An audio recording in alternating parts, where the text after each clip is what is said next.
Hello mga kababayan, Divina Apostol po. So, ayan, nabasa natin kaninang umaga mga kababayan. Ngayon lang tayo nakapag-vlog muli.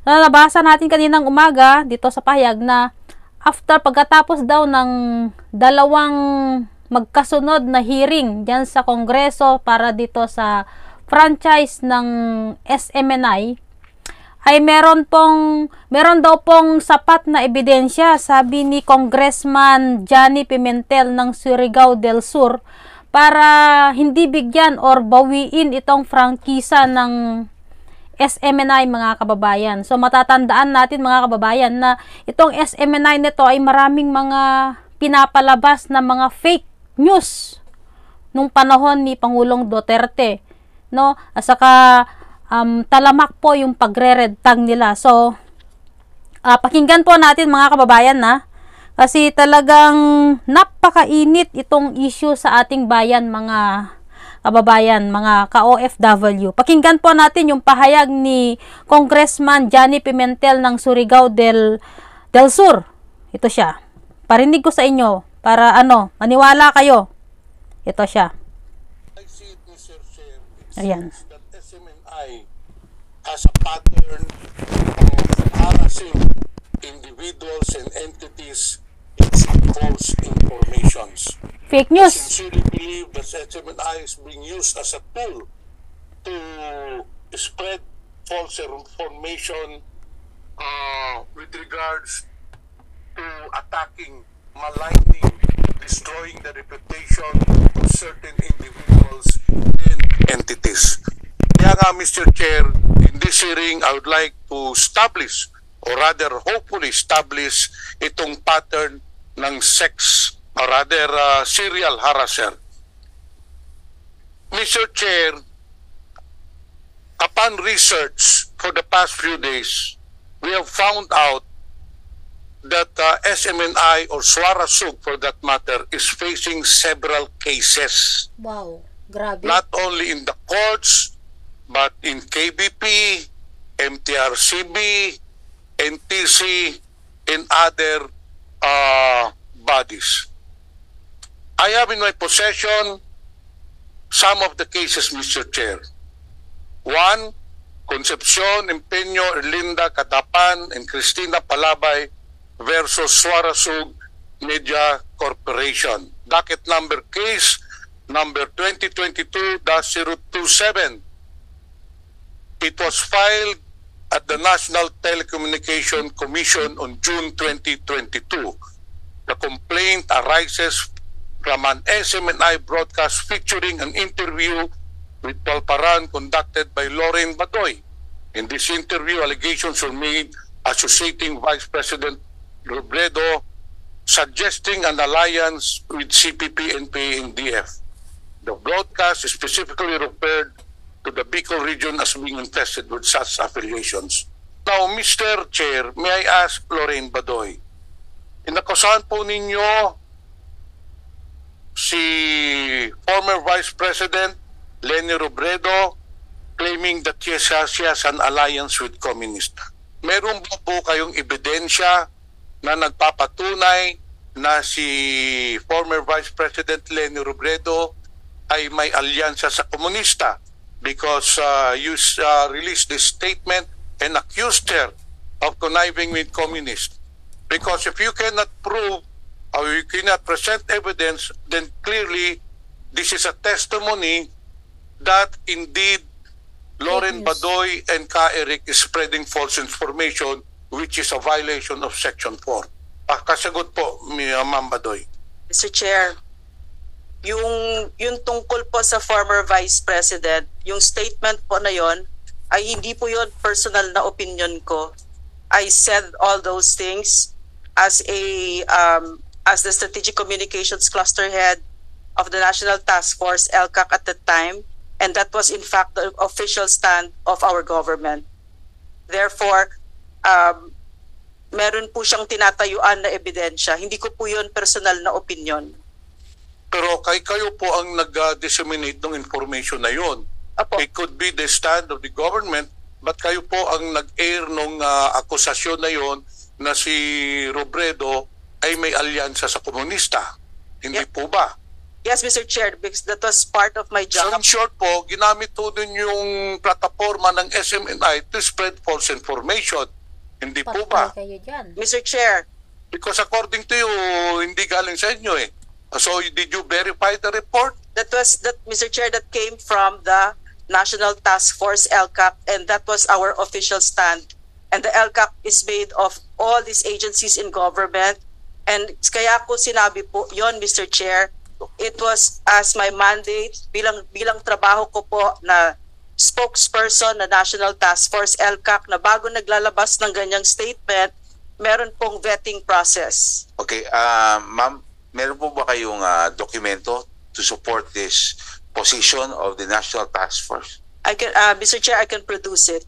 Okay, Because can you please submit that by tomorrow to the committee? Yes, Mr. And Chair. we would like to see the basis. This National Task Force, this was created by whom? The National Task Force LCAC, Mr. Chair, is the Executive Order number 70 that was created by then President Rodrigo Roa Duterte, and it was continued by the sitting President, President Bongbong Marcos. So it is still Yeah. in existence, this National Task Force. Yes, Mr. Chair, but I'm no longer part of it officially. Thank you very much. The Honorable Mr. Mr. Criminal. Chair, as I've stated earlier, I would like to establish that SMNI is being used as a tool to spread false information. Ngayon, dito po tayo. SMNI aired an interview in its news channel wherein Ms. Badoy claimed that Ana Patricia Noon, who put up the Maguinhawa Communist Party, had also links to the communist movement. Totoo po ba ito, Mr. Badoy, Ma'am Badoy?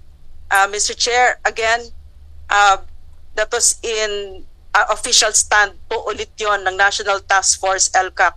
Hindi ko po yun personal na opinion. And I can, again, Mr. Chair, submit documents and proof regarding this. Halatado yung kaba ni Badoy sa mga pagsagot sa mga question ng mga kongresista, mga kababayan. Yes, as stated by the chair, pakisubmit din po dito kung totoo po ba talaga na yun ang stand ng government because kayo po ang spokesperson at that time. Yes, Mr. Chair. SMNI also violated numerous provisions of 2007 Broadcaster Code of the Philippines, specifically as regards to the credibility of news sources and reports. Ito po ang palaging problema ng SMNI eh. Mr. Chair, kagaya nung sinabi ninyo na that the speaker spent 1.8 billion pesos in traveling expenses, pero during the last hearing, nung tinanong ko po si Ka Eric, eventually he admitted na mali pala ang source niya because we presented their documents and testimonies from the Secretary General and the head of the Finance Department, Bobby Maling, proving otherwise na walang katotohanan yung 1.8 billion pesos. So, Mr. Chair, clearly, as I've said, meron ho silang pattern. Hindi na ho Kongreso ang nagsasabi sa kanila na tigilan nila yung pag-atake. MTRCB na po. So that is a different ikangang entity from Congress. So ibig sabihin talagang palagi silang may mga kalokohan na ginagawa against individuals and entities. So, Attorney Pareha, para naman mabigyan sila ng ikangang lesson na establish na po natin, 5 na ho yung kaso, pang-6 na ho yung sa MTRCB. So Mr. Chair, nakikita po talaga natin, SMNI is not a responsible network. Whereas ang ibang mga TV stations or TV networks na humahawak po ng prangkisa, they are there to entertain the Filipino people. They are there to disseminate important information, especially in times of calamities or news article for the betterment, improvement of the Filipino people. In short, as a medium to disseminate information to the Filipino people. But in this case, nakikita po talaga natin, SMNI is not doing that, but rather, SMNI is being used as a platform to malign, to destroy, sisiraan ang isang tao, isang entity, which is, as I've said, Mr. Chair, a clear violation of Section 4, responsibility to the public. So yun po, Mr. Chair, I hope na nakikita po ng committee itong mga kasalanan ng SMNI, itong mga infractions nila. It is within our power to approve, to amend, or to revoke, or to repeal any franchise holder na nakikita natin who is not in compliance with the provisions in their franchise. In this case, Republic Act 11422. Thank you, Mr. Chair. Mr. Chair. Much Vice Chair John Mr. Chair. Pimentel of the 2nd District of Davao del Sur. Surigao del Sur, I'm sorry. Mr. Chair, I stand corrected.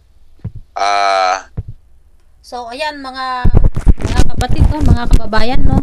Dapat lang talagang hindi mabigyan itong ng prangkisa itong SMNI kasi alam niyo mga kababayan, nung panahon po ni Pangulong Duterte, sobra po silang mag-red tag. Buruin yan, pati mga OFW na re-red tag ng kapwa OFW dahil sa lakas ng loob nila, dahil dito sa mga pinaggagawa ng mga angkor na ito sa SMNI.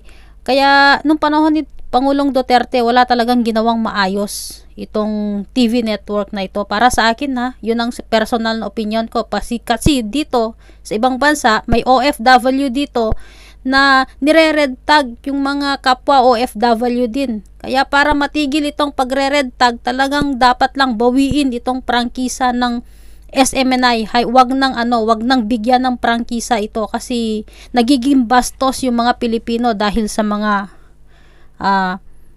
TV network o yung mga network na ganito. Ibigay sa tamang tao ito or kumpanya ang prangkisa na ito.